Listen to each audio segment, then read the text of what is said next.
Good afternoon, everyone out there. This is Arjax. I'm an experienced tank. I've tanked all 5 of the World of Warcraft tanking classes to level 90 almost exclusively through running random dungeons. When I started out looking to tank dungeons, I was intimidated, as I know many of you out there probably are. I went looking for YouTube videos to help me tank my way through the dungeons and was unable to find any. So here I am a few years later sitting down and to put them together.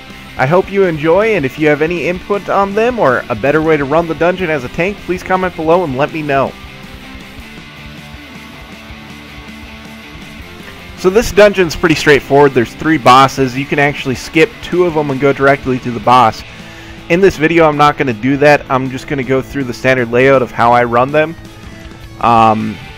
Initially I just pick up all the ads here like you've been seeing in the beginning of the video and kill them. Unfortunately, I'm running on Horde, and there is no quest for Horde.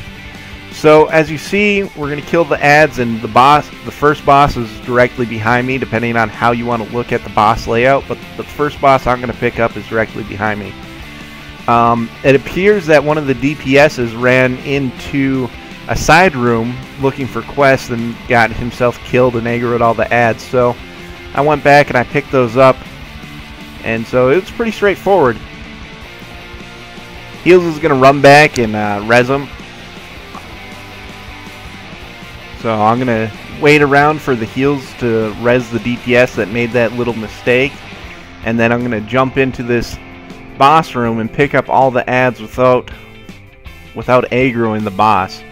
Some people, depending on who the group is, you can aggro everything and deal with it just fine.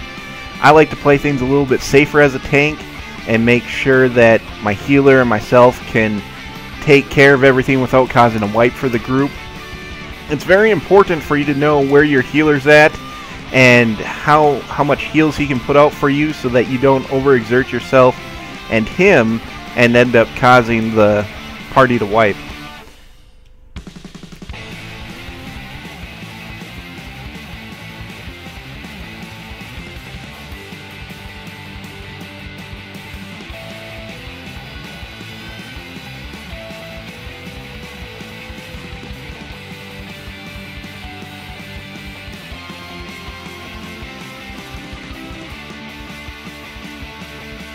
So now I'm picking up the boss. I'm going to hit him and try to bring him away from the wall a little bit so that you get a better view.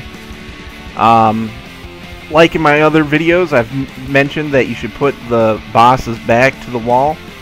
Unable to do that here and pull him out, he does his little vanishing thing and comes back out. I reposition myself so that he's facing the backwards to the group. And we're going to down him. He's really simple, really easy. He does his vanishing thing again, and this should be the last time he appears before we kill him.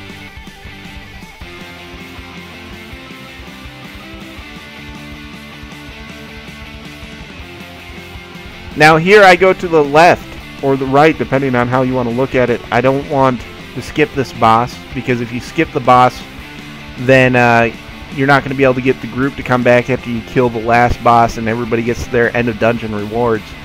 So I go ahead and I do a pretty decent sized pull here. I pull the entire hallway, and as you can see, the caster is still aggroed by me, but because I can't line of sight pull him, he wasn't being affected by my AoE. So the group downed him. We're going to finish downing these, and then we're going to hop into the boss room.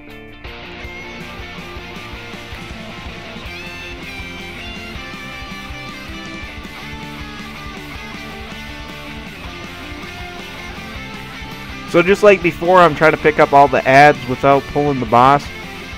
I face the ads even backwards towards the group so that they get a better DPS off from it. Although, as you can see here on the bottom right, I'm still leaving the damage done chart. That's very common in early dungeons.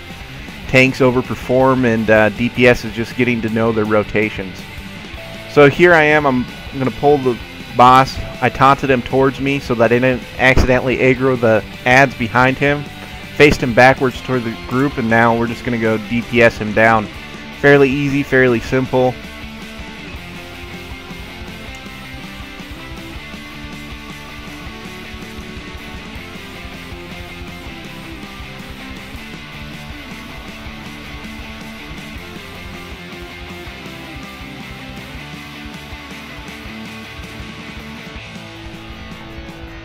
Downed him. Very easy. It's a cloth piece. Obviously, I don't need it. I have heirloom pants that are mail at this point. They're actually plate, but I have to hit a certain level before my class can wear plate, so they downgrade to mail. So I'm running back. Now we're going to hit the other hallway. The final boss is on the other side. The whole group here is spread out. I should have really waited for everybody to catch up to me before pulling this. As you can see, I'm taking damage. I'm not exactly sure where heals is. So that's a bad thing to do. You always want to know where your healer is and make sure that he's with you. As I see my life start popping back up, I realize that heals is there, so I can go ahead and finish pulling the rest of the hallway.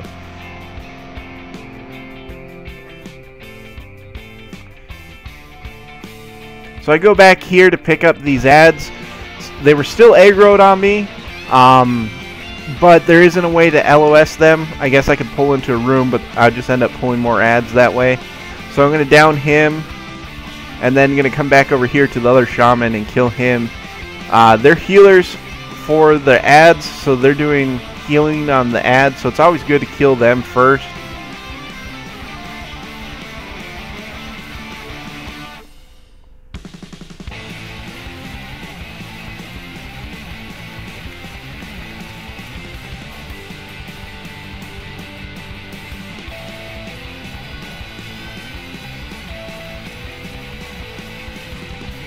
So I aggroed them.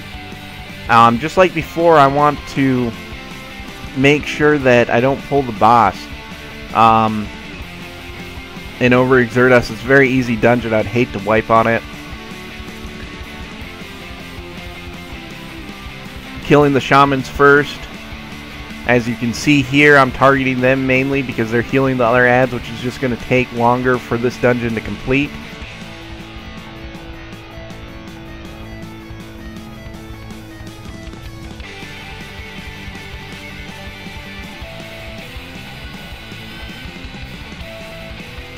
So now we're on the last boss. Pretty simple. I charge to him. I go behind him. I'm pulling him back into the healer's healing circle so that I get those heals. Unfortunately, it went down. The healer's going to repop it here in a second. But facing him to the back of the group, and we just DPS him down. You always want to be observant, especially with like druid healers. They pop these circles of healing. A lot of tanks ignore that. I used to ignore that. But now, as I've gotten better as a tank, I pay attention to that because it just makes it easier for him to heal, which makes sure that we don't do anything stupid. So we downed it. Very easy, very simple. If you like my video, please comment below and like and subscribe. Thank you. Have a great day. Arjax out.